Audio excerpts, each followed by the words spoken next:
O Espírito Santo no Antigo Testamento. Joel 2, versículos 28 e 29 diz: E há de ser que, depois, derramarei o meu Espírito sobre toda a carne, e vossos filhos e vossas filhas profetizarão, os vossos velhos terão sonhos, os vossos jovens terão visões, e também sobre os servos e servas, naqueles dias, derramarei o meu Espírito. Estudo extraído da Bíblia de Estudo Pentecostal. O Espírito Santo é a terceira pessoa do Deus eterno, trino e uno. Embora a plenitude do seu poder não tivesse sido revelada antes do ministério de Jesus e posteriormente no Pentecoste, há trechos do Antigo Testamento que se referem a ele e à sua obra. Este estudo examina os ensinamentos do Antigo Testamento a respeito do Espírito Santo. Termo empregado. A palavra hebraica para Espírito é Ruah, R-U-A-H, que às vezes é traduzida por vento e sopro. Sendo assim, as referências no Antigo Testamento ao sopro de Deus e ao vento da parte de Deus também podem referir-se à obra do Espírito de Deus. Exemplos: Gênesis 2, versículo 7, Ezequiel 37, versículos 9, 10 e 14. A obra do Espírito Santo no Antigo Testamento. A Bíblia descreve várias atividades do Espírito Santo no Antigo Testamento. Primeiro, o Espírito Santo desempenhou um papel ativo na criação. O segundo versículo da Bíblia diz que o Espírito de Deus se movia sobre a face das águas. Gênesis, capítulo 1, versículo 2. Preparando tudo para que a palavra criadora de Deus desse forma ao mundo. Tanto o Verbo de Deus, isto é, a segunda pessoa da Trindade, quanto o Espírito de Deus foram agentes na criação. O Espírito também é o autor da vida. Quando Deus criou Adão, foi indubitavelmente o seu Espírito quem soprou no homem o fôlego da vida. Gênesis 2, versículo 7, confronte Jó 27, versículo 3. O Espírito Santo continua a dar vida às criaturas de Deus. Jó 33, versículo 4, Salmos 104, versículo 30. Segundo ponto, o Espírito estava ativo na comunicação da mensagem de Deus ao seu povo. Era o Espírito, por exemplo, quem instruía os israelitas no deserto. Neemias 9, versículo 20. Quando os salmistas de Israel compunham seus cânticos, faziam-no mediante o Espírito do Senhor. Segundo Samuel 23, versículo 2, confronte Atos, capítulo 1, versículos 16 a 20 e Hebreus 7, versículos de 7 a 11. Semelhantemente, os profetas eram inspirados pelo Espírito de Deus a declarar sua palavra ao povo. Vejam, Números 11, versículo 29, 1 Samuel 10, versículos 5, 6 e 10, 2 Crônicas 20, versículo 14, 24, versículos 19 e 20, Neemias 9, versículo 30, Isaías 61, versículos de 1 a 3, Miqueias 3, versículo 8, Zacarias 7, versículo 12, confronte 2 Pedro, capítulo 1, versículos 20 e 21. Ezequiel ensina que os falsos profetas seguem o seu próprio espírito, ao invés de andarem segundo o Espírito de Deus. Ezequiel 13, versículos 2 e 3. Era possível, entretanto, o Espírito de Deus vir sobre alguém que não tinha um relacionamento genuíno com Deus, para levá-lo a entregar uma mensagem verdadeira ao povo. Terceiro ponto. A liderança do povo de Deus no Antigo Testamento era fortalecida pelo Espírito do Senhor. Moisés, por exemplo, estava em tão estreita harmonia com o Espírito de Deus que compartilhava dos próprios sentimentos de Deus, sofria quando ele sofria e ficava irado contra o pecado quando ele se irava. Quando Moisés escolheu, em obediência à ordem do Senhor, 70 anciãos para ajudá-lo a liderar os israelitas, Deus tomou do Espírito que estava sobre Moisés e o colocou sobre eles. Números 11, versículos 16 e 17. Semelhantemente, quando Josué foi comissionado para que sucedesse Moisés como líder, Deus indicou que o Espírito, isto é, o Espírito Santo, estava nele.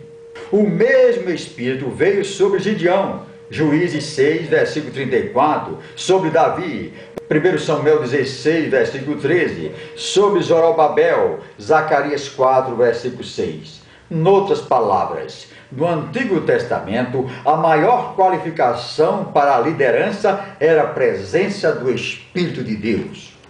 Quarto ponto, o Espírito de Deus também vinha sobre indivíduos a fim de equipá-los para serviços especiais.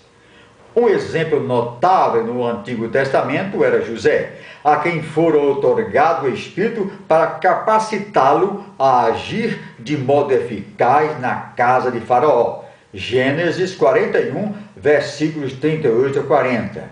Note também Bezaliel e Oliabe, aos quais Deus concedeu a plenitude do seu Espírito para que fizessem o trabalho artístico necessário à construção do tabernáculo e também para ensinarem aos outros.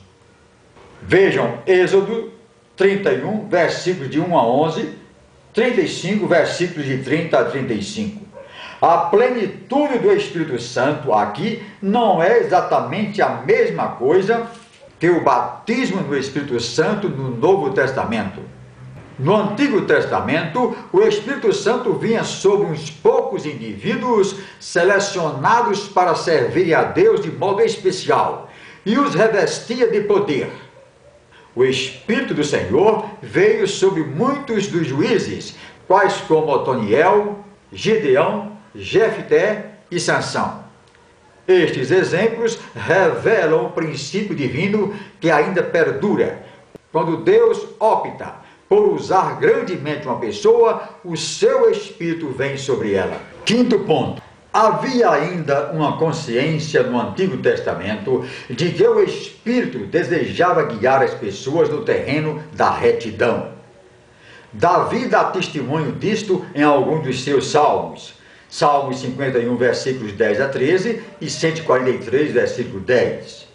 O povo de Deus, que seguia o seu próprio caminho, ao invés de ouvir a voz de Deus, recusava-se a seguir o caminho do Espírito.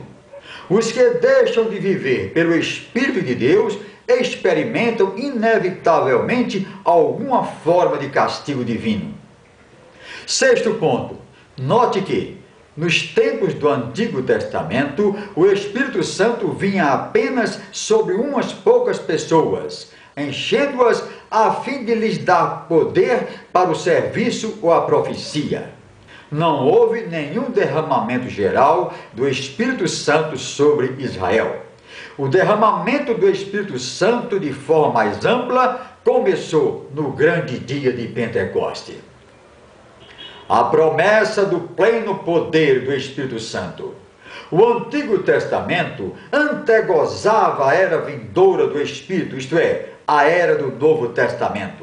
Primeiro, em várias ocasiões, os profetas falaram a respeito do papel que o Espírito desempenharia na vida do Messias.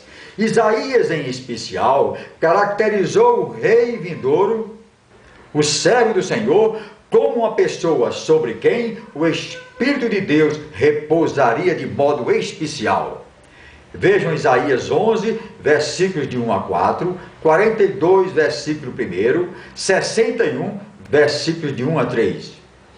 Quando Jesus leu as palavras de Isaías 61, em Nazaré, cidade onde morava, terminou dizendo: hoje se cumpriu esta escritura em vossos ouvidos, como está em Lucas 4, versículo 21. Segundo, Outras profecias do Antigo Testamento anteviam o período do derramamento geral do Espírito Santo sobre a totalidade do povo de Deus.